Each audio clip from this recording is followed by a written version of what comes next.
Have you ever had a physically intimate experience with someone where you said yes, but it actually was really a no for you? Perhaps it was even like a yes in your head, but when you felt into your body or had body awareness, your throat was clenching up, maybe your jaw tightening, or maybe you felt a tightness here in your third chakra, solar plexus area, or any other number of places that were indicating that there was some sort of tension between that yes that you said. This act of saying yes to something when it was really a no is called consensual non-consent. Now, this term is used in the kink community in a different way than what I'm speaking to right now. In the kink community, you consensually are discussing with a person or people beforehand a scenario that you're going to stage. And in the scenario, it will play out where there's a non-consensual act happening. But it's part of the play. You've agreed upon, you've given consent, all parties have consented before you get into the acting part, that where the non-consensual play is going to occur. What I'm speaking to is a completely different experience that is all too common, far too common, where for one reason or another, you decide to have physically intimate experiences with someone, even though you don't actually really want to be doing it. Maybe you initially wanted to be doing it, and at some point in the middle, you decided you didn't want to. But for any variety of reasons, you continued on. This often unspoken act of saying yes when it was really no is the cause of so much suffering, so much self-shaming and self-blaming. And we don't often talk about it.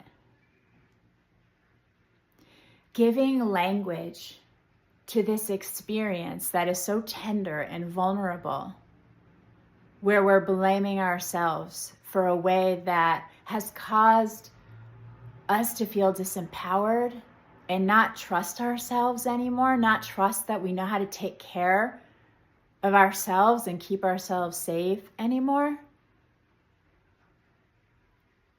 is so important so that we can realize that we're not alone. I'm saying we because I can't even count, if I had 10 hands, the number of times in my life that I did this to varying degrees. Some were overt and conscious, some were way subtler than that. And I've spent my life, honestly, really refining my relationship and repairing my relationship to myself so that I could trust myself again, to keep myself safe because of the trauma and damage that was done from those many times that I said yes when it was really a no. We live in a culture where this is, oh my gosh, it's like so deeply ingrained in us, and especially if you're in a female body. Since we're little girls, we're indoctrinated with this insidious programming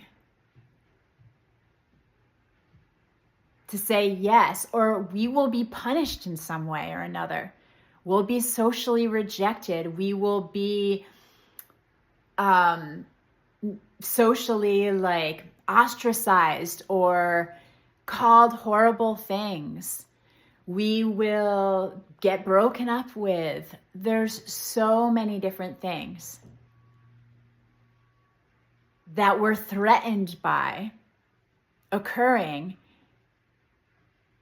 if we say no, and this is such a deep foundation of sexual trauma that often it goes unspoken. In this space here with me, on my feed, in my work, this is a place where we talk about this with great care and tenderness and compassion with ourselves, with each other. And it's a place for education to occur and conversations to occur, where we can start to repair, and I can offer up to you these different gifts and techniques and modalities and thoughts for how to repair and shift the trajectory of freezing and fawning and closing down and being in a nervous system response that is based in fight, flight, fear, fawn,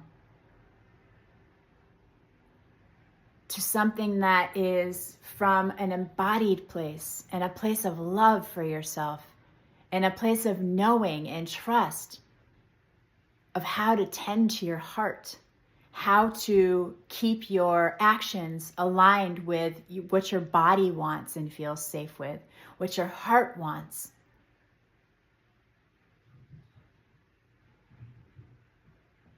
I know so many of you out there understand what I'm saying, and it's not just all women.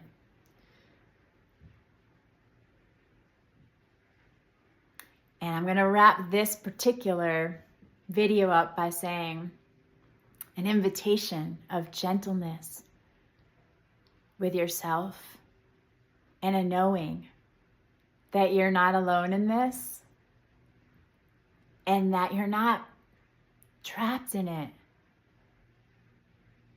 There's other options. You don't have to succumb to this sort of societal expectation and maybe a cultural expectation and what has become perhaps an inner expectation of how you need to be and show up in physically intimate encounters.